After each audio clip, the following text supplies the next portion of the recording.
You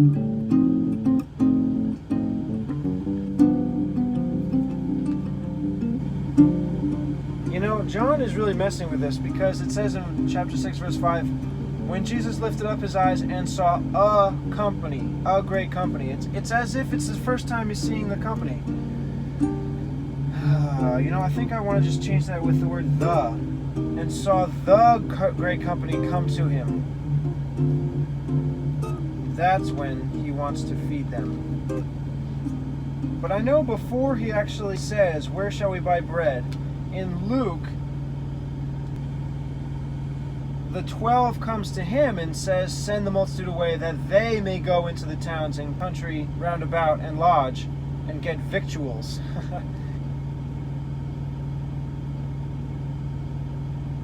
Mark. Yeah, again, his disciples came to him and said, this is a desert place, now the time is far past, send them away that they can go into the country round about and into the village, buy themselves bread.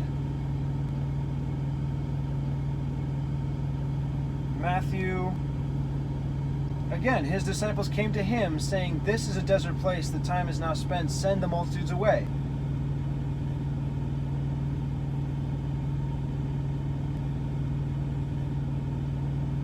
So John's the only one where it just says he saw a great company.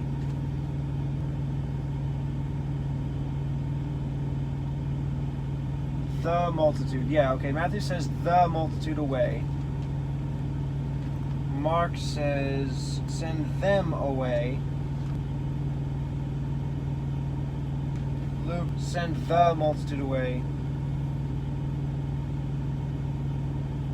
And John doesn't have it at all. He just says he saw a great company. So I'll trade with into John to make it fit with the fact that it's not the first time he's seeing these people. He probably saw them from the boat before he even arrived on shore. This conversation that Jesus had with his disciples about feeding the 5,000 and where they were going to get food and that it was going to be 200 pennyworth as mentioned, it's probably the most difficult portion of the Gospels that I've had to figure out the order of. When I first started this, I began with the first event recorded in all of them. And I thought that because it says that Jesus lifted up his eyes to see the people, the reason why it said that was because there must have been some amount of time gap between when he was healing and speaking to them and this point in time when he now sees them. And I figured it was because they were still sitting around, that they hadn't left. And I still believe that's true because the whole point of this escapade that Jesus brought his 12 disciples away over the Sea of Galilee was to get alone privately. I don't think he would have gone all the way up into a mountain and then preached from there, and it would make even less sense that he would heal them from the mountain.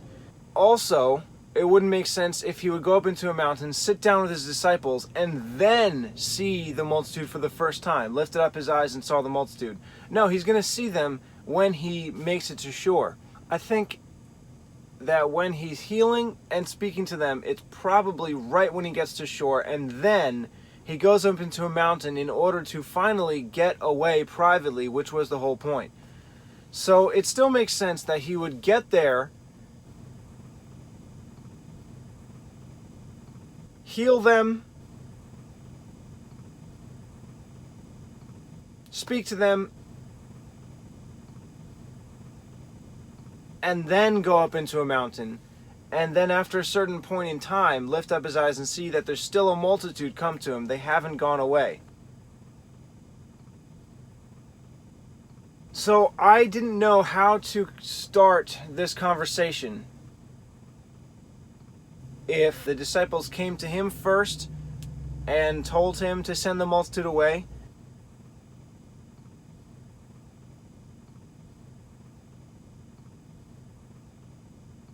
and that it might have been rude if they were going to respond to Jesus asking the question, where are we going to feed them?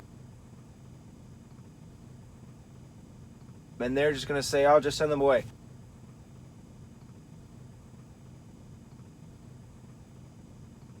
But in looking through the different accounts between Matthew, Mark, Luke, and John of this conversation he has with his disciples, there are different clues in there that make it seem as if the very first thing said was Jesus asking them about where we're going to buy bread for them.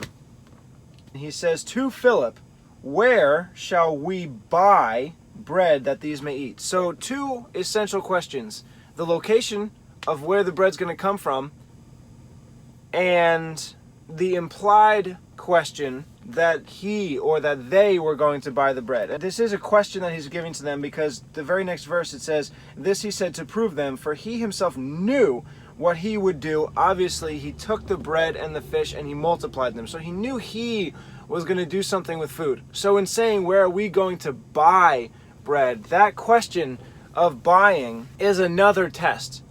Where is it? The location we're going to get it from is a test. And the fact that it's going to be bought, that's another test. And the responses from Matthew and Mark, we have to send them away. This is a desert place, send them away. Both Matthew and Mark have it almost the exact same way. Their response.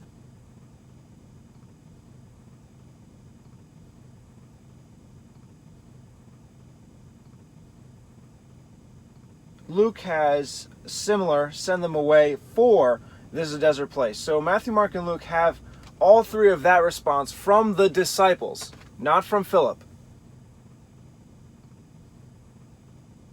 Only John has Philip's response saying 200 pennyworth is not sufficient. The mention of 200 pennyworth is in Mark. Only in Mark. It's not in Matthew or Luke. And they said to him, "Shall we go and buy 200 pennyworth of bread and give them to eat?" This is a question. Are we going to actually buy bread for this much amount of money and give them to eat? I really tried to see how I could combine that statement with Philip's response, but I just don't think I can. This is a question, and you could look at it as a sort of slight mocking question, like, are you serious? We're really going to buy 200 pennyworth of bread for all these people? Or you could see it as an honest question. Do you really want us to? We will, but do you really want us to spend this much food for them? And I looked up commentaries. The idea is both. There are some commentators that believe it's slight mocking. There are some who believe it's sincere, that they are honest, that they actually would spend that much money. And also some commentaries believe that 200 pennyworth is about like $715. I looked up an inflation calculator. Some believe it's worth like $8,000. Another commentator said it's just impossible to know how much that's worth. There is a possibility that they could have had that much money if it was like 715, or even if it was 8,000. They could have had that much money with them. It's possible. And that this question, shall we spend 200 pennyworth to buy bread for them, could have been sincere. We are willing to spend all the money we have to go and buy this bread for them, if that's what you want. But again, back to what I was saying, I don't know how to combine this with Philip's statement that 200 pennyworth is not sufficient. I could do it, just have the question first, shall we? And then afterwards the statement, it's not sufficient. But then I would run into the problem of the fact that Mark says they asked the question, whereas John is just Philip said this response. So I think it is most clear, and it would be most honest to say the disciples, some other group of the disciples, or maybe just one or two, are the spokesman for this question, shall we spend this much money? And then a different statement is Philip responding. And the reason why this is important is because this pretty much sets points of reference for the entire conversation. And I believe that Philip's response to this question, not necessarily Jesus' question to Philip,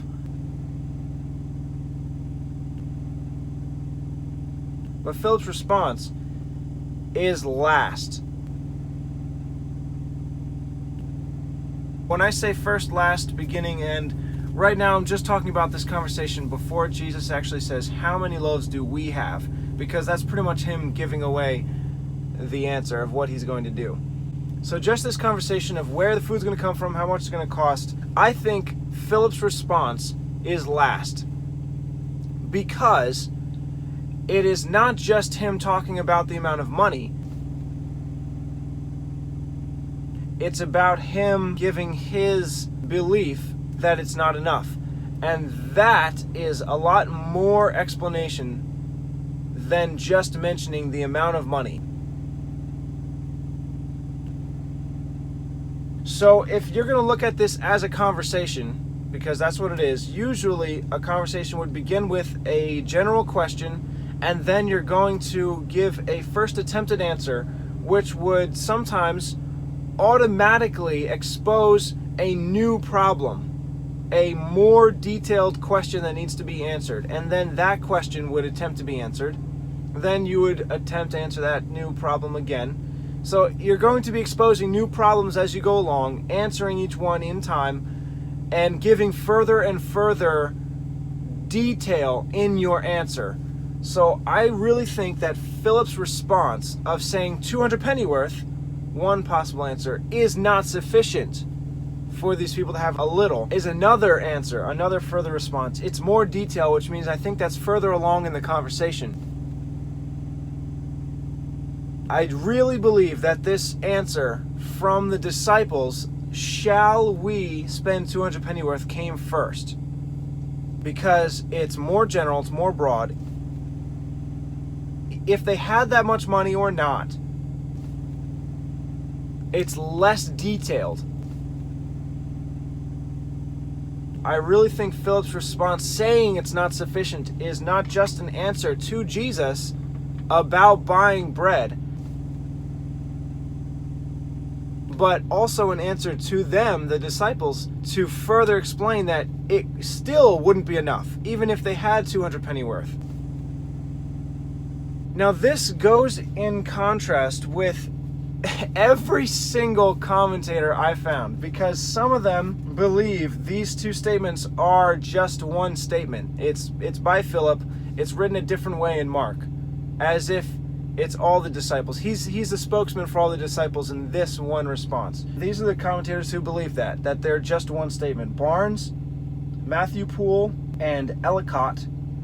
Also the Greek Testament Critical Exegetical Commentary. Also the Commentary Critical and Explanatory on the whole Bible. And also the Cambridge Greek Testament for schools and colleges. All of those commentators or Bible notes, I read them through Bible Hub and studylight.org. They believe that these two statements are one. I really don't think so.